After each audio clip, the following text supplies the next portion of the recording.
Hello friends, मैं आपका दोस्त प्रियांशु तोमर और स्वागत है आपका हमारे YouTube channel study with Priyanshu Tomar में।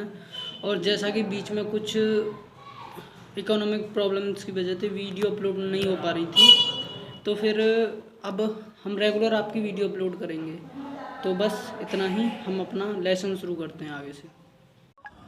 कि समर्पण लो सेवा का सार, सजल संस्कृति का यह पतवार, आज से यह जीवन उत्सर्ग, इसी पद तल में विगत विकार, बनो संस्कृति के मूल रहस्य, तुम ही से फैलती वह बेल, विश्व भर सौरभ से भर जाए, सुमन के खेलो सुंदर खेल। तो इसमें जो श्रद्धा है वो कहती है मनु से कि मानवता के कल्याण हेतु मैं स्वयं को तुम्हें समर्पित करके तुम्हारी सेवा करना चाहती हूँ। अर्थात मैं तुम्हारी जीवन संगिनी बनकर तुम्हारे साथ साथ मानवता की भी सेवा करना चाहती हूँ। तुम इसे स्वीकार करो। मेरी इस सेवा भावना का सार तत्व यह है कि मेरी यह सेवा भावना जलमग्न संसार के लिए पतवार का कार्य करेगी। और पतवार होती है जो नाव होती है ना, जिसके द्वारा नाव, तो जो नदी में जो नाव चलती है ना, जिसके द्वारा नाव चलाई जाती है, उसे पतवार कहते हैं। और इसके अस्तित्व खोती मानवता को एक नई दिशा मिल जाएगी। आज से मेरा यह जीवन तुम्हारे चरणों की सेवा में समर्पित रहेगा। मेरा यह निस्वार्थ जीवन त्याग का निर्णय कभी नहीं बदलेगा और आपके जीवन की पिछली बुराइयां अथवा दोषों का भी इस पर कोई प्रभाव नहीं पड़ेगा। श्रद्धा के कहने का आशय यही है कि आज से पहले आप में चाहे जितनी बुराइयां अथवा दोष हों, मुझे उनसे कोई लेना देना नहीं। मैंने आपके सम्मुख आत्मसमर्पण करके आपको जो अपना जीवन साथी बनाने का निर्णय किया है, उससे कभी भी बदलाव अथवा परिवर्तन नहीं होगा। श्रद्धा मनु को अपना समर्पण स्वीकार करने के लिए प्रेरित करती हुई कहती है कि आप मेरे समर्पण को स्वीकार करके सृष्टि के क्रम को अविरत जारी रखते हुए जीवन मरण के मूल रहस्यों को जानने वाले बनो। यदि तुम अब भी जीवन का तटस्थ बने रहे तो इस सृष्टि का यही अंत हो जाएगा। इसलिए मेरा समर्पण स्वीकार करके, अर्थात मुझे अपनी जीवन संगिनी बनाकर इस मानव सृष्टि की बेल को आगे बढ़ाओ। तुम मेरे संयोग सुमनों की रचना करके जीवन के सुंदर खेल को जी भरकर खेलो। सारा संसार उन सुमनों की किलकारियों रूपी सुगंध से महक उठे। और यह क्या तुम सुनते नहीं, विधाता का मंगल वरदान, शक्तिशाली हो विजयी बनो, विश्व में गूंज रहा यह गान, डरो मत अरे अमृत संतान, अग्रसर है मंगल में वृद्ध, पूर्ण आकर्षण जीवन केंद्र, खिंची आवेगी सकल समृद्ध।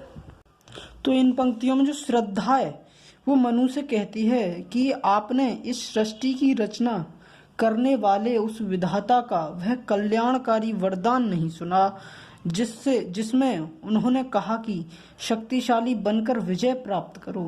विधाता का यही विजय गान आज विश्व भर में गूंज रहा है।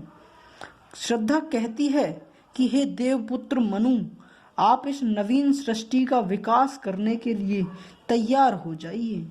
आप किसी भी प्रकार की आशंका से भयभीत न हो, क्योंकि कल्याणकारी उन्नति आपके सम्मुख उपस्थित है। अर्थात आपका भविष्य मंगल्य है। आपका जीवन केंद्र आकर्षण से भरा हुआ है। इसलिए संपूर्ण सुख, संपन्नता और वैभव आपके सम्मुख स्वयंमेव उपस्थित हो जाएंगे। आगे है आपका, विधाता की कल्याणी सृष्टि, सकल हो इस भूतल पर पूर्ण, पटे सागर बिखरे ग्रह पुंज और ज्वालामुखियां हो चूर्ण, उन्हें चिंगारी सदृश्य सदर्प कुचाली रहे खड़ी सानंद, आज से मानवता की कीर्ति अनिल भूजल में रहे न बंद।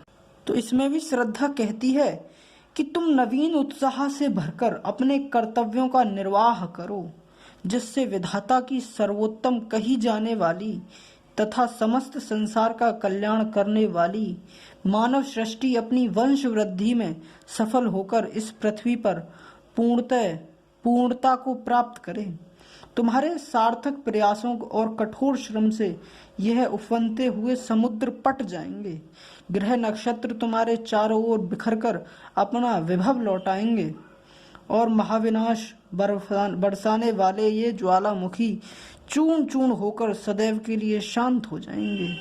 कहने का आशय यह है कि तुम एक दिन अपने कठोर श्रम और अनवरत प्रयासों से इन प्राकृतिक आपदाओं पर अवश्य ही विजय प्राप्त कर लोगे। श्रद्धा कुछ देर ठहरकर आगे कहती है। तो क्या कहती है कि यदि तुम निराशा त्याग कर दृढ़ निश्चय से अपने कर्मों में लग जाओ तो सागर, ग्रह नक्षत्रों को ज्वालामुखियों जैसी आपदाएं हैं, उनको चिंगारियों को पैरों से कुचलकर नष्ट कर देने के समान मानवता इन पर विजय प्राप्त करके स्वयं पर गर्व करती हुई आनंद मनाती दृष्टिगत होगी और आज के बाद वायु, पृथ्वी एवं जल जैसे प्राकृतिक तत्व मानवता ही फैलती कीर्ति को रोक नहीं पाएंगे। जल्दी के फूटे कितने उत्स, द्वीप कच्छप डूबे उतराए, किंतु वह खड़ी रहे दृढ़ मूर्ति, अबुधय का कर रही उपाय। शक्ति के विद्युत कण जो व्यस्त विकल्प बिखरे हैं हो निरुपाय, समन्वय उसका करे समस्त, विजयनी मानवता हो जाए।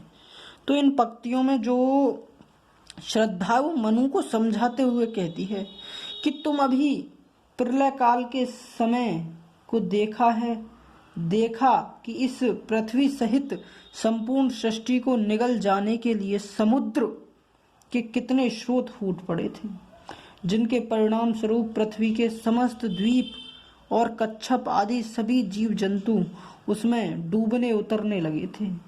किंतु मेरे और तुम्हारे रूप में यह मानवता आज भी सदृढ़ मूर्ति के समान खड़ी हुई और अपने नवीन उत्थान का प्रयास कर रही है। श्रद्धा से कहने का आशय यह है कि मानवता महाप्रलय पर भी विजय प्राप्त करके स्वयं के अस्तित्व को बचाने में सफल हुई है। तब तुम्हारी जीवन की असहाय होने की शंका बेकार ही है। इस सृष्टि की रचना शक्तिशाली विद्युत कणों, मनुष्यों, विद्युत कणों का मतलब है मनुष्यों से हुई है।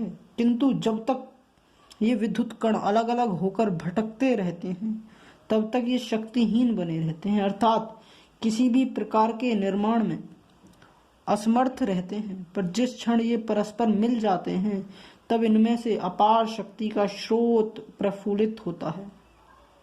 ठीक इसी प्रकार जब तक मानव अपनी शक्ति को संचित न करके उसे बिखेरता रहता है तब तक वह शक्तिहीन बना रहता है। किंतु यदि वह समन्वित हो जाए उससे विश्व भर को जीत लेने की अपार शक्ति प्रकट होगी और मानवता अपने पूर्ण विकसित रूप में प्रतिष्ठित हो जाएगी। तो फ्रेंड्स, ये वाला चैप्टर बस यहीं तक है। अब आगे अगली वीडियो में हम आपको आगे का चैप्टर कराएंगे। तो फ्रेंड्स, बस इस वीडियो में इतना ही, और बस इसमें जाते जाते एक शायरी और कह के जाएंगे कि सीढ़ियाँ उन्हें मुबारक जिन्हें छत तक जाना है, और हमारी मंजिल तो आसमां है, हमें रास्ता खुद बनाना है। तो बस थैंक्स फॉर वॉचिंग। हमारे चैनल को ज़्यादा से ज़्यादा लाइक, सब्सक्राइब, शेयर और हमारे वीडियोज़ पर कमेंट करें। बस थैंक यू।